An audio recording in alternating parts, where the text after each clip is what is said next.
9:30 a.m. on July 2nd, 1881, at the Baltimore and Potomac Railroad Station in Washington, D.C. President James Garfield is walking through the station's waiting room with two of his sons preparing to board a train to Massachusetts for a summer vacation. The 49-year-old president, only 4 months into his term, is in good spirits as he strolls across the terminal floor. He has no idea that a delusional office seeker named Charles Guiteau is hiding in the shadows, waiting with a loaded revolver. In the next few seconds, 2 shots will ring out across the station. One bullet will graze Garfield's arm, but the second will lodge deep in his back, beginning an 80-day nightmare of medical incompetence that will kill a president who should have survived. Here is how it unfolded.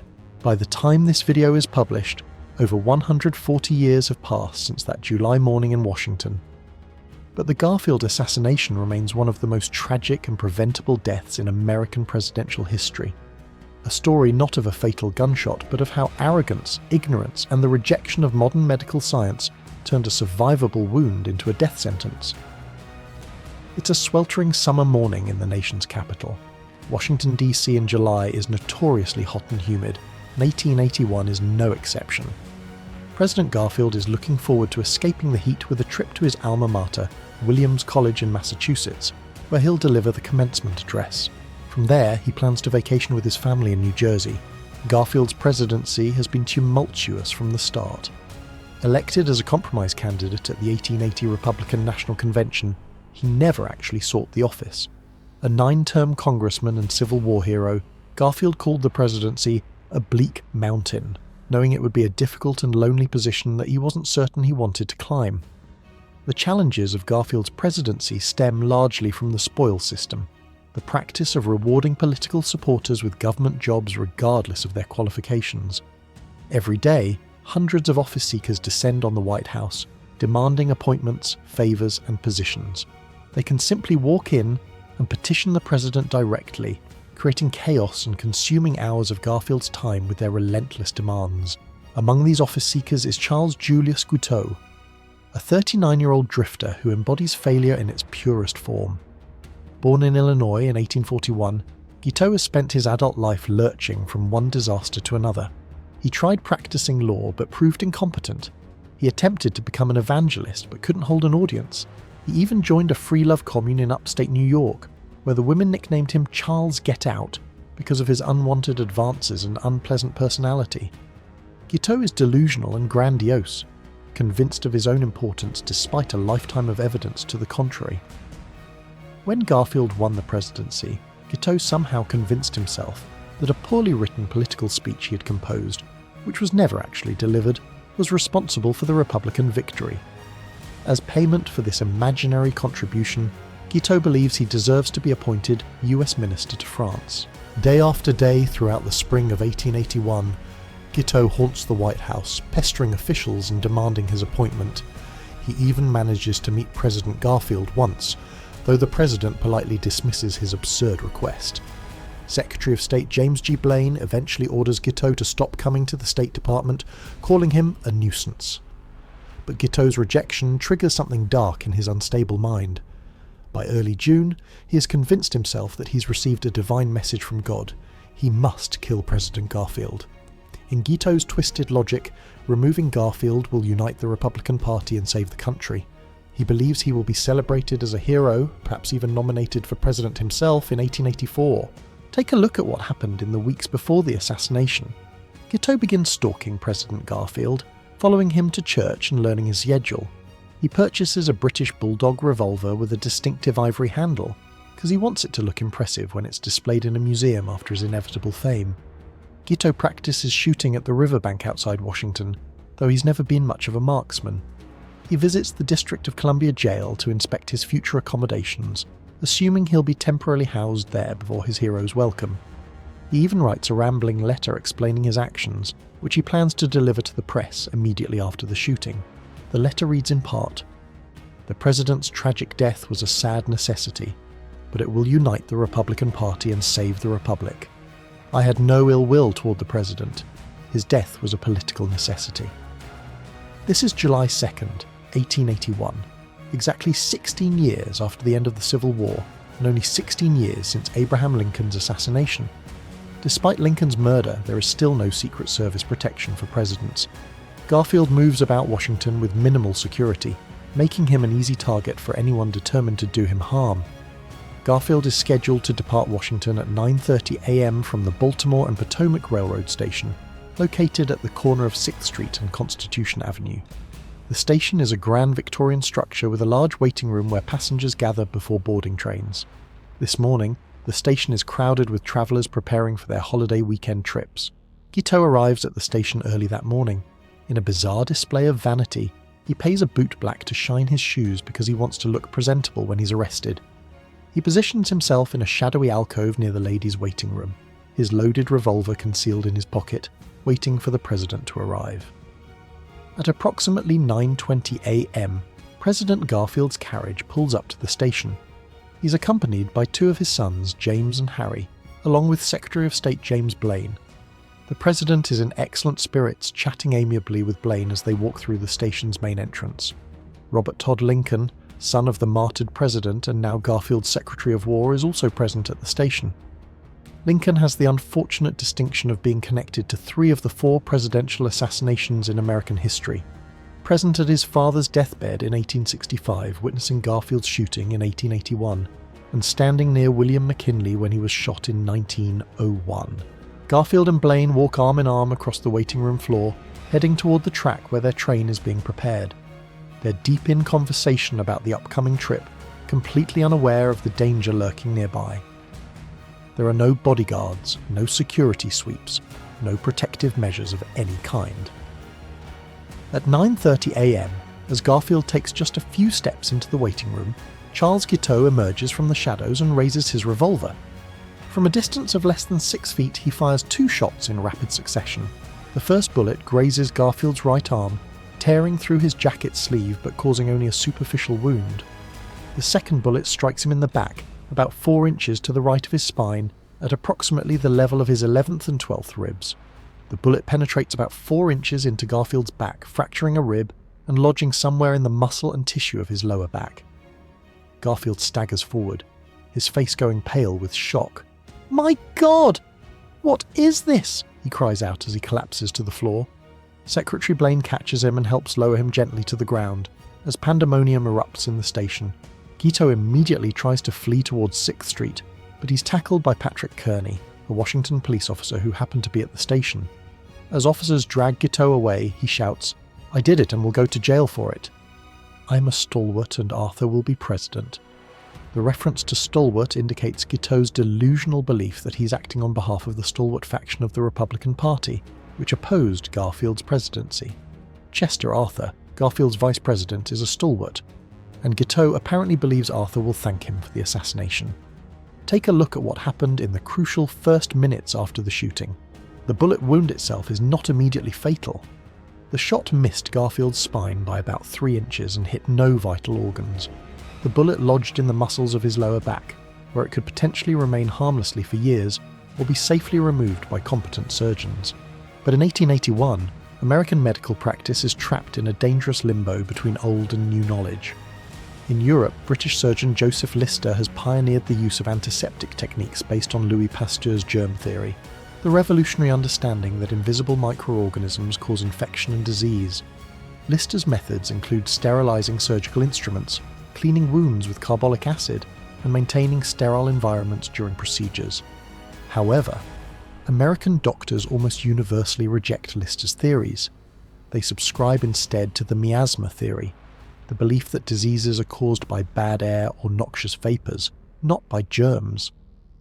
The idea of invisible organisms causing illness seems absurd to most American physicians, who pride themselves on their practical, hands-on approach to medicine. This rejection of germ theory is about to kill President Garfield. Within minutes of the shooting, doctors begin arriving at the train station. The president still lies on the floor of the waiting room, conscious but in shock, with blood soaking through his clothing. The first doctor to examine him is Dr. Smith Townsend, the District of Columbia health officer, who happens to be at the station. Dr. Townsend does something that would horrify modern medical professionals. He inserts his unwashed finger deep into Garfield's bullet wound, probing for the bullet. Finding nothing, he withdraws his contaminated finger leaving behind countless bacteria that immediately begin multiplying in the wound. More doctors arrive, and each one repeats the same procedure. Dr. D.W. Bliss, whose first name is actually Doctor, given to him by his parents, arrives and immediately takes charge.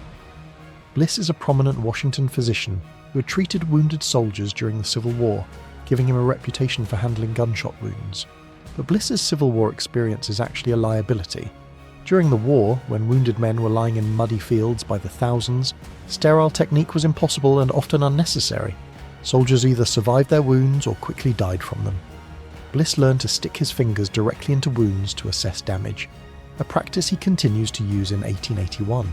Over the next hour, as Garfield lies on the filthy floor of the train station, 12 different doctors insert their unsterilised fingers and instruments into his back, probing for the bullet. None of them wash their hands. None of them clean their instruments. They're literally digging through the wound with fingers that have touched doorknobs, money, other patients, and everything else encountered during a normal day in 1881 Washington. You can't imagine a more germ-infested environment, historian Candace Millard notes in her book about the assassination.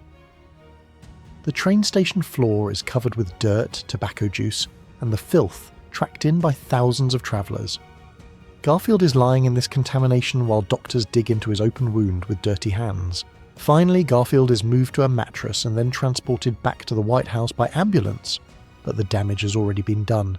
Bacteria from the doctor's hands, the station floor, and the instruments have been pushed deep into the wound, where they will multiply and spread throughout Garfield's body.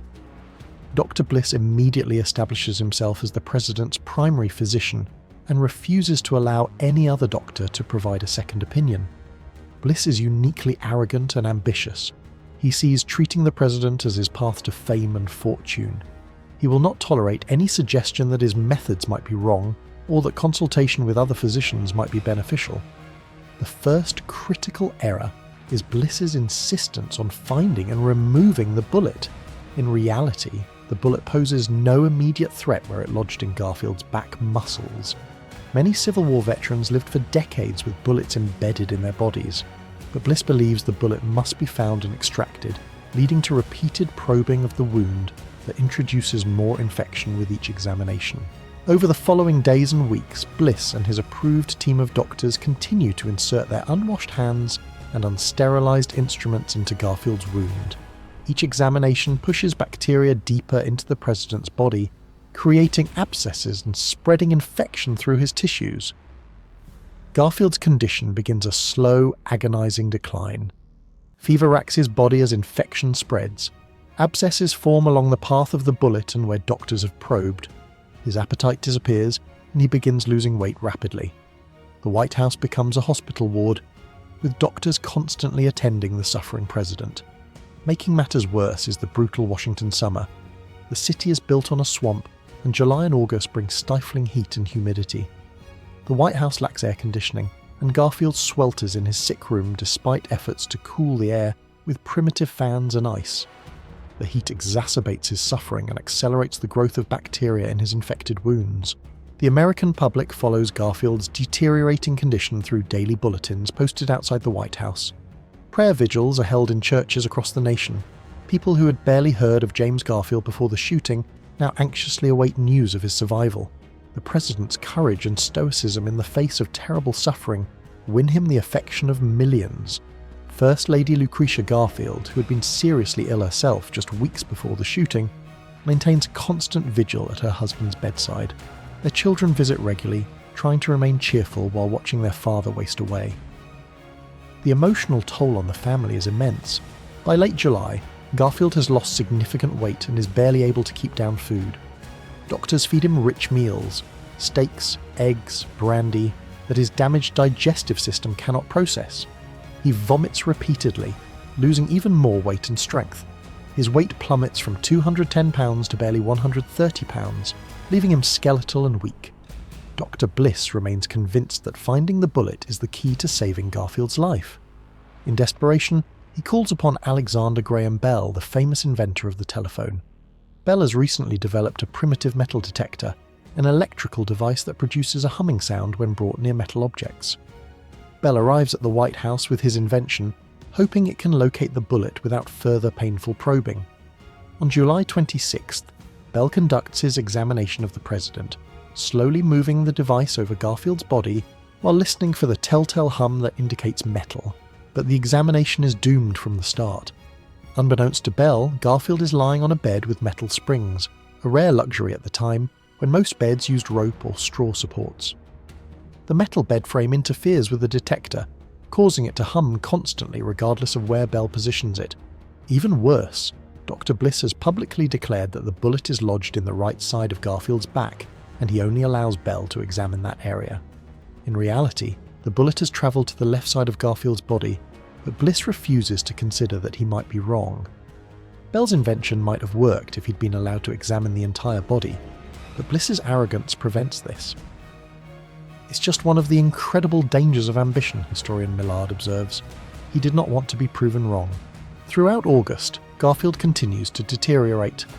Abscesses form throughout his body as infection spreads from the original wound.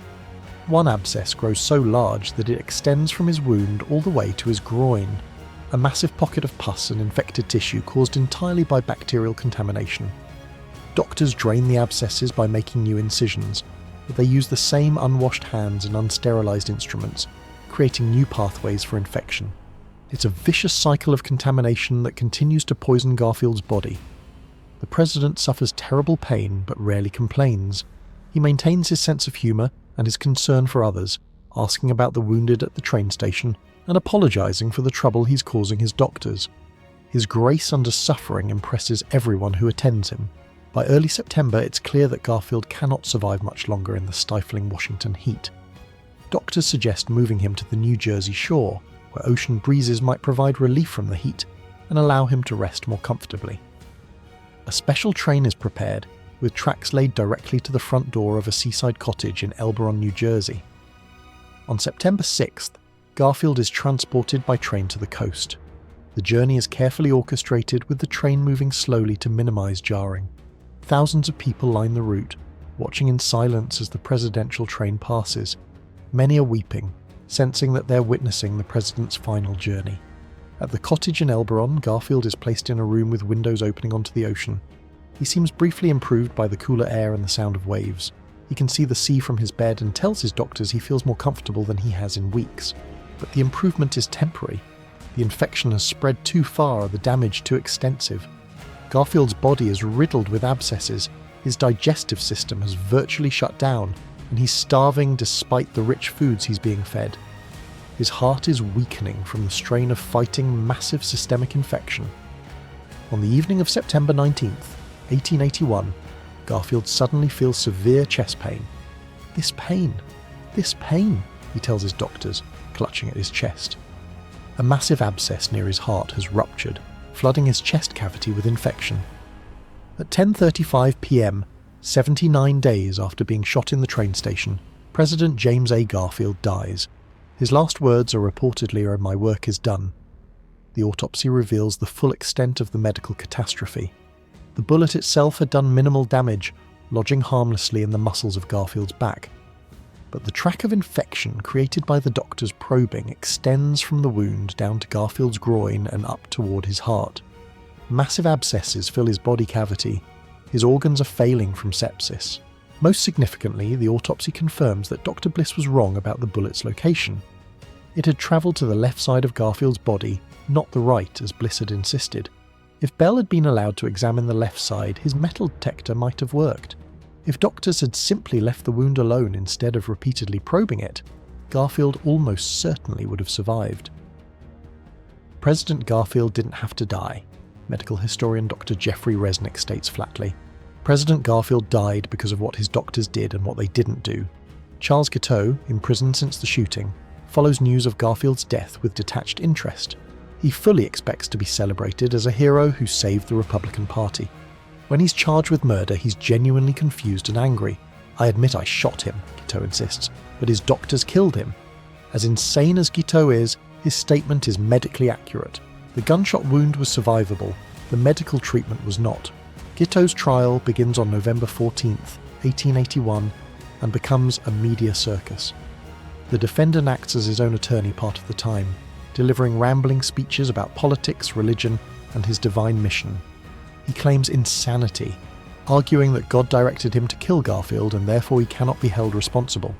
The prosecution argues that Guiteau carefully planned the assassination, purchased the gun specifically for the crime, practiced shooting, and stalked the president, all evidence of premeditation and sanity.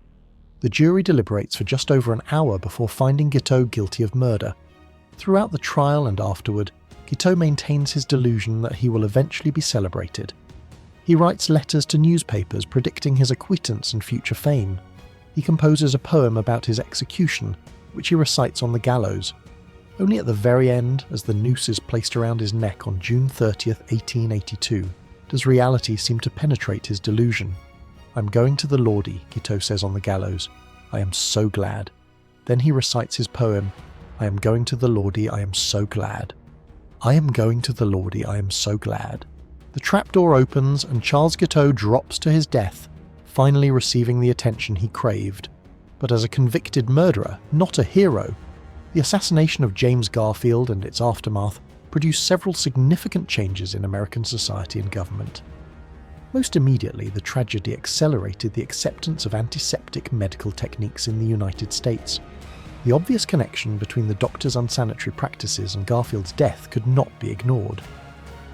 Within a few years, American hospitals began adopting Lister's methods, sterilizing instruments, washing hands, using antiseptics, and maintaining clean surgical environments. Medical education reformed to include germ theory and proper hygiene. The change saved countless lives and brought American medicine into the modern era. The assassination also led to the end of the spoil system that had plagued Garfield's presidency. The public was horrified that a deranged office seeker had been able to murder the president simply because he was denied a political appointment. In 1883, Congress passed the Pendleton Civil Service Reform Act, establishing merit-based hiring for federal positions and ending the practice of presidential patronage appointments. Perhaps most significantly, Garfield's death helped heal lingering wounds from the Civil War. For the first time since 1865, Americans from both North and South united in common grief over a national tragedy. Garfield, born in poverty in Ohio and risen to the presidency through talent and determination, represented the American dream. His courage during his long suffering impressed both former Union and Confederate supporters. It really brought the country together for the first time since the Civil War, historian Millard notes. It connected the North and the South. It healed this deep, deep wound, because there was this common sorrow and this understanding of a loss. The mapping of James Garfield's assassination reveals a tragedy of missed opportunities and fatal arrogance. The gunshot wound that Charles Guiteau inflicted was survivable, serious but not immediately life-threatening. In the hands of competent surgeons following modern antiseptic techniques, Garfield likely would have made a full recovery. But American medical arrogance and ignorance turned a survivable wound into a death sentence. Dr. Bliss's refusal to accept germ theory, his insistence on repeatedly probing the wound, his rejection of second opinions, and his need to be proven right at all costs, killed President Garfield far more surely than Guiteau's bullet. The irony is almost unbearable. One of the most brilliant men ever elected president, a self-made success who rose from poverty to power through intelligence and determination, died because doctors refused to accept scientific evidence that contradicted their beliefs. Garfield's mind remained sharp until the end, trapped in a failing body destroyed by medical incompetence. Today, the lessons of Garfield's death remain relevant.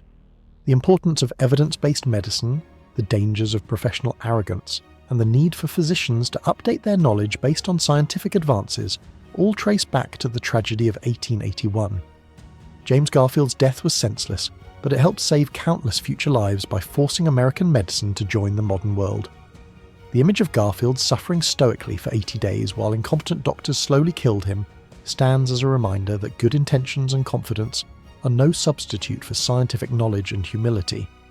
The president who called his office a bleak mountain deserved better than to die on that mountain, killed not by an assassin's bullet but by the ignorance and arrogance of the men sworn to save him.